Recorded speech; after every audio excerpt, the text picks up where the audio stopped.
जय हिंद एवरीवन। आज हम लोग पढ़ेंगे अर्थ के एटमॉस्फेयर के बारे में पढ़ेंगे, उसके एनाटॉमी, इंटरनल स्ट्रक्चर्स के बारे में पढ़ेंगे, अर्थ के बारे में, अर्थ और उसके एटमॉस्फेयर के बारे में, स्पेशली एटमॉस्फेयर। जय हिंद सभी को, जय हिंद, जय भारत।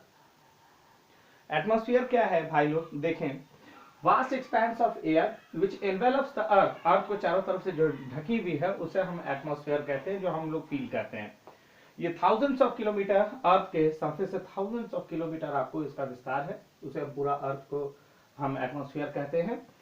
ये क्या करते हैं, हमें सन के हार्मफुल रेज, यूवी रेज से, सन के जो अल्ट्रावायलेट रेज है उससे हमें बचाता है। उसके बाद ऑल्सो रेगुलेट करता है टेम्परेचर को, ठीक है ना, कि ज्यादा गर्म ना हो, ज्यादा ठंडा, अत्यधिक ठंडा ना हो। एटमॉस्फेयर इसको भी रेगुलेट करता है, यानी हमारे ऊपर एक सुरक्षा कवच है। एटमॉस्फेयर में सबसे ज्यादा जो गैस की मौजूदगी है वो है नाइट्रोजन 78%। फिर उसके बाद आप जानते हैं कि ऑक्सीजन का है, वो भी अभी हम लोग पढ़ेंगे। और हमारे एटमॉस्फेयर में भरा पड़ा है water vapour, dust particle, smoke, कई तरह के साल्ट्स, अदर इम्प्योरिटीज जो कि नहीं होना चाहिए, वो आपको भरा भरा अमाउंट में पूरी तरह से मौजूद है एटमॉस्फेयर में। एटमॉस्फेयर का आप लेयर देख पा रहे हैं। शुरू करते हैं। ये देखिए एटमॉस्फेयर है आपका अर्थ से, और यहाँ पे आपको दिखाया जा रहा है कि जो माउंटेन्स है उस माउंटेन्स की ऊंचाई से कितना ऊपर तक, क्योंकि एवरेस्ट ही 8848 मीटर्स हाइट है। अब वहां से भी जो ऊपर है आप देख सकते हैं, ट्रोपोस्फेयर और स्ट्रेटोस्फेयर के बीच से ओजोन लेयर है।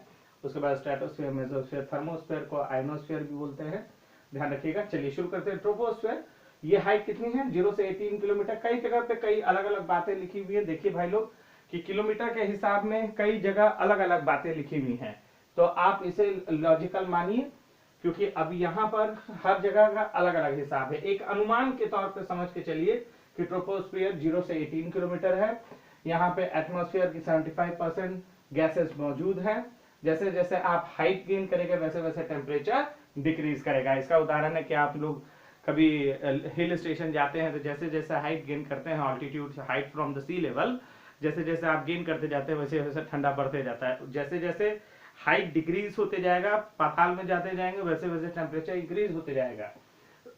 इनके बाद आते हैं स्ट्रेटोस्फेयर, समताप मंडल, 18 to 50 किलोमीटर तक करीब करीब है। इनमें ओजोन लेयर आपको पाया जाता है। देखिएगा ओजोन लेयर, टेम्परेचर यहाँ पर कांस्टेंट रहता है 0 डिग्री के आसपास, ठीक है। फिर आइए मेसोस्फेयर, स्ट्रेटोस्फेयर में ही आपको प्लेन्स उड़ते हैं, ध्यान रखिएगा। मेसोस्फेयर है 50 से 80 किलोमीटर। ये कोल्डेस्ट रीजन होता है एटमॉस्फेयर का, 100 डिग्री सेंटीग्रेड ठंडा काफी होता है, टेम्परेचर ड्रॉप रहता है। आइनोस्फेयर इंपॉर्टेंट इसलिए क्योंकि रेडियो वेव्स के लिए जो आयंस की जो मौजूदगी जो होती है, आयोनाइज्ड पार्टिकल यहाँ ज्यादा होते हैं। इस कारण से देखिएगा कि आपको थर्मोस्फेयर में, ये थर्मोस्फेयर में सैटेलाइट्स वगैरह की मौजूदगी, क्योंकि आयोनाइज्ड पार्टिकल जो है उसकी वजह से आपको बाउंस बैक करते रहता है आपको रेडियो वेव्स, तो रेडियो कम्युनिकेशन के लिए काफी मददगार होता है आइनोस्फेयर। फिर फाइनली एक्सोस्फेयर है, जो कि आपको अंतरिक्ष में चला जाता है, वो अबव 600 किलोमीटर है। इसी में मैग्नेटोस्फेयर भी होता है, जो कि हजारों किलोमीटर तक चला जाता है। मैग्नेटोस्फेयर जहां से आपको मैग्नेटिक इफेक्ट पोलर रीजन तक बनता है, वो हालांकि दूसरे वीडियो में पढ़ेंगे। बस आप समझ लीजिए कि एक्सोस्फेयर के ठीक बाहर तक में आपको काफी चौड़ा, काफी हजारों किलोमीटर तक मैग्नेटोस्फेयर होता है आपको अर्थ से। यहाँ टेम्परेचर बहुत ज्यादा होता है, क्योंकि आप जान रहे हैं कि अर्थ से बाहर का मामला है। चलिए आगे चलते हैं। ये एक दिखाया गया है कि भाई देखिए क्या क्या है ट्रोपोस्फेयर। आपका किलोमीटर पर मत जाइएगा, किलोमीटर उसी को मानक मान के चलिए, 0 से 18 किलोमीटर वाले को बस समझने का प्रयास करिए कि यहाँ पर ट्रोपोस्फेयर। स्ट्रेटोस्फेयर में आपको प्लेन्स उड़ते हैं, ध्यान रखिएगा, प्लेन्स वगैरह स्ट्रेटोस्फेयर में ही उड़ते हैं। ओजोन लेयर स्ट्रेटोस्फेयर में है। मेसोस्फेयर में ज्यादातर जो मीटियोर्स आते हैं वो मीटियोराइट जल जाते हैं मेसोस्फेयर तक आते आते तक। फिर थर्मोस्फेयर में, थर्मोस्फेयर बोलिए या आयनोस्फेयर बोलिए, जहाँ पे आपको आयनाइज्ड पार्टिकल्स होते हैं, मौजूद होते हैं। इस कारण से रेडियो वेव्स को बाउंस बैक अर्थ पे करने में मदद मिलता है। यहीं पे ऑरोरा बोरियालिस है, जो आसमान में पोलर रीजन्स में जो आपको चमकदार लाल, हरा, पीला, नीला करके जो दिखती हैं, लाइटें दिखती हैं, ऑरोरा बोरियालिस वो थर्मोस्फेयर के होने वाली घटनाएं हैं। और एक्सोस्फेयर तो आपको बहुत ही बाहर है, हजारों किलोमीटर तक फैला हुआ है, मैग्नेटोस्फेयर। ध्यान दीजिएगा। चलिए ग्रीन हाउस इफेक्ट को समझने की कोशिश करते हैं। ग्रीन हाउस इफेक्ट सारे लोग जानते हैं कि ग्रीन हाउस इफेक्ट गैसेस, कभी कभी हम इसको GHG भी बोलते हैं, ग्रीन हाउस गैसेस भी बोलते हैं, जो is a gas in the atmosphere that absorbs and emits radiation within the thermal infrared range. This process is the fundamental cause of greenhouse effect. अच्छा, इसमें क्या होता है अभी समझेंगे भी। Primary green house gases in the earth atmosphere are water vapour. जो primary responsible है हमारे यहाँ ग्रीन हाउस गैस के लिए वो वाटर वेपर है, कार्बन डाइऑक्साइड है, मीथेन है, नाइट्रस ऑक्साइड है, ओजोन। ये बहुत ही खतरनाक है। वाटर वेपर तो एक एक्सटेंट तक ठीक भी है, लेकिन बाकी तो एकदम ही खतरनाक है। ठीक है, अभी यहाँ पे समझते हैं कि ग्रीन हाउस इफेक्ट गैसेस करती क्या है। देखो जी, CO2 जो है और अदर जो ग्रीन हाउस गैसेस हैं वो क्या करती हैं, एक कवर क्रिएट कर देती हैं। और वो कवर क्रिएट करती है, जब अर्थ से जो सनलाइट आता है वो लाइट का ज्यादातर हिस्सा तो बाउंस बैक कर जाता है वापस यूनिवर्स में। ध्यान दीजिएगा, अर्थ जो सनलाइट आया अर्थ पे टकराया और रिफ्लेक्ट बैक कर गया यूनिवर्स में। लेकिन जो CO2 ग्रीन हाउस गैसेस के मौजूदगी की वजह से जो एक लेयर से बनते जाता है, वो क्या करता है, कुछ जो रेडिएशन है उसको ट्रैप कर लेता है। उससे क्या होता है कि यहाँ पे टेम्परेचर जो है वो राइज करते चलता है। अगर ग्रीन हाउस गैसेस नहीं होती तो ये सनलाइट टकराता और उसके बाद जो रेडिएशंस है वो वापस अंतरिक्ष में चले जाते, लेकिन ऐसा नहीं होता है। Some sunlight that hits the earth is reflected, some becomes heat. क्यों हीट? क्योंकि CO2 ने एक ऐसा कवच बना दिया है जिसकी वजह से अर्थ का टेम्परेचर बढ़ते जाता है। इसका सबसे बेहतरीन उदाहरण वीनस, मार्स, टाइटन पे देखा जाता है, जहां पर कार्बन की मौजूदगी की वजह से वहां ग्रीन हाउस इफेक्ट हमें ज्यादा देखने को मिलता है। Global warming is the increase of earth average surface temperature. जो अर्थ का सरफेस टेम्परेचर है वो बढ़ते जाता है। ग्रीन ग्लोबल वार्मिंग इसका नतीजा है, आप देख सकते हैं। तो कार्बन डाइऑक्साइड इमिशन जबरदस्त होता है, किससे? फॉसिल फ्यूल के जलने से, डिफॉरेस्टेशन करने से। क्योंकि जब डिफॉरेस्टेशन होगा तो आपका कार्बन डाइऑक्साइड ऑक्सीजन में कैसे तब्दील होगा, और ग्रीन हाउस ग्लोबल वार्मिंग की वजह से समझ लीजिए आपका एसिडिक रेन, जिसकी वजह से ताजमहल का कलर चेंज होते जा रहा है। आपको कई हिस्टोरिकल मॉन्यूमेंट है, हेरिटेज मॉन्यूमेंट है, जिसका एसिडिक रेन की वजह से, और अभी हम लोग एसिडिक रेन के बारे में पढ़ेंगे भी। फिर मछलियां मरती हैं ग्लोबल वार्मिंग की वजह से। ग्लेशियर्स पिघल पिघल करके खत्म होते जा रहे हैं, कई जगह के ग्लेशियर शिफ्ट हो चुके हैं।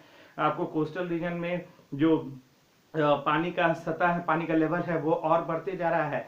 इसका असर वाइल्ड लाइफ पर, ह्यूमंस पर आपको हर तरीके से देखने को मिलता है। इसीलिए कहा जाता है कि कम से कम जो भी कंजम्पशन करें कम से कम ही करें, जितना जरूरत है उतना ही करें। चलिए यहाँ पे देखिए मार्स के बारे में आपको 3 ग्रह के बारे में बताया गया है। पहला वीनस, अर्थ और मार्स।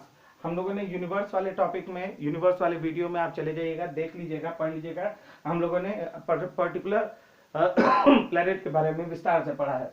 वीनस को ब्राइटेस्ट स्टार, ब्राइटेस्ट प्लैनेट भी बोलते हैं, मॉर्निंग और इवनिंग स्टार भी बोलते हैं। क्यों बोलते हैं? क्योंकि इतना तापमान है कि एकदम, और इसका मौजूद वजह क्या है कि इतनी ज्यादा इसका कंटेनिंग 96% जो एटमॉस्फेयर है उसमें सिर्फ 96% तो CO2 है। इस वजह से जो सनलाइट आता है वो पूरी तरह से ट्रैप होकर के इसका टेम्परेचर 420 डिग्री सेंटीग्रेड। आप समझ सकते हैं कि इतना तापमान बर्दाश्त से बाहर, बर्दाश्त क्या मतलब, इतना तापमान की वजह से ये पूरा दिखता है, चमकीला दिखता है।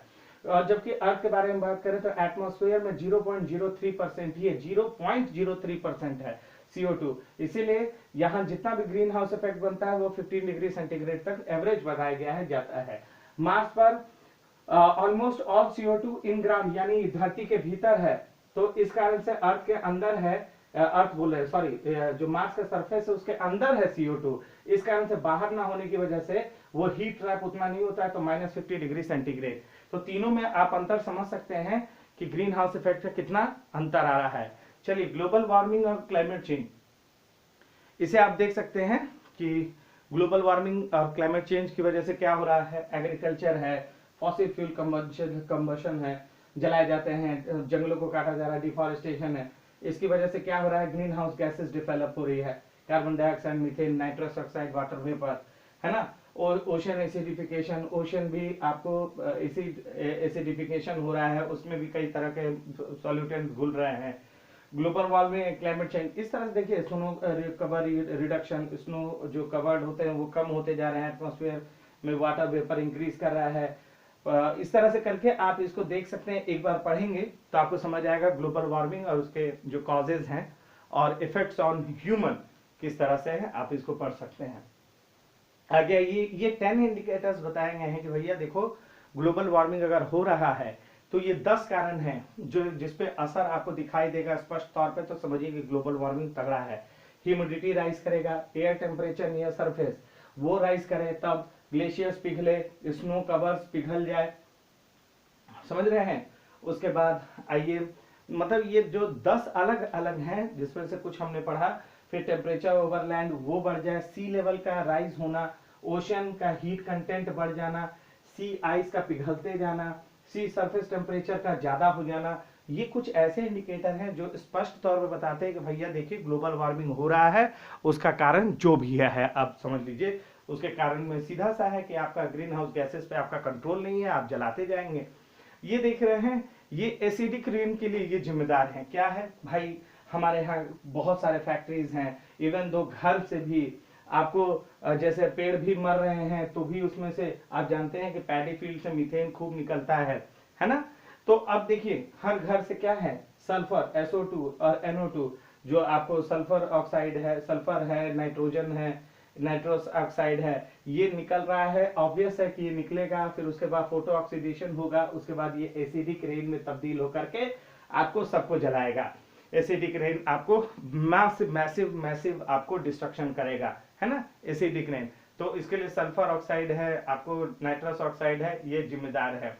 तो इसका आपको कंट्रोल करना होगा। जैसे मथुरा का ऑयल रिफाइनरी है तो उस पर अब तो इस्तेमाल होता है, फिल्टर्स का इस्तेमाल होता है, तो जिसकी वजह से काफी कंट्रोल है, पहले नहीं होता था। इसका सीधा असर आपको आगरे के आपको ताजमहल पे दिखाई देता था, क्योंकि वहां एसिडिक रेन काफी दूरी तक होता था। आपको गैसेस जो है हमारे एटमॉस्फेयर में कितना परसेंट है, सबसे ज्यादा देखिए 98% के आसपास, 70 नाइट्रोजन 78% है, oxygen 21%, actually 20 point something percent होता है, राउंड फिगर में 21% बोलते हैं। और बाकी सारी गैसेस 1% में आपको मौजूद हैं, इवन वाटर वेपर भी आपको मौजूद है। इस तरह से आज हम लोग जो चैप्टर कंप्लीट किया है ग्रीन हाउसेस गैस इफेक्ट के बारे में, ग्रीन हाउस गैस के अलावा ग्रीन ग्लोबल वार्मिंग के बारे में हम लोगों ने देखा। काफी चिंता वाला विषय है क्योंकि ये हमारे लाइफ पर डायरेक्ट इसका असर हम लोग को दिखाई देता है। यहाँ से सवाल भी पूछा जाता है, ध्यान दीजिएगा। तो इस वीडियो में बस इतना ही। आई होप आप लोग को अच्छा लगा होगा ये वीडियो, और नेक्स्ट वीडियो में कुछ नए टॉपिक्स के साथ हम लोग साथ रहेंगे। इस वीडियो को जहां पॉज करना होगा, पॉज करके इसे दोबारा देखिए, फिर मुलाकात होगी। अभी के लिए जय हिंद एवरीवन।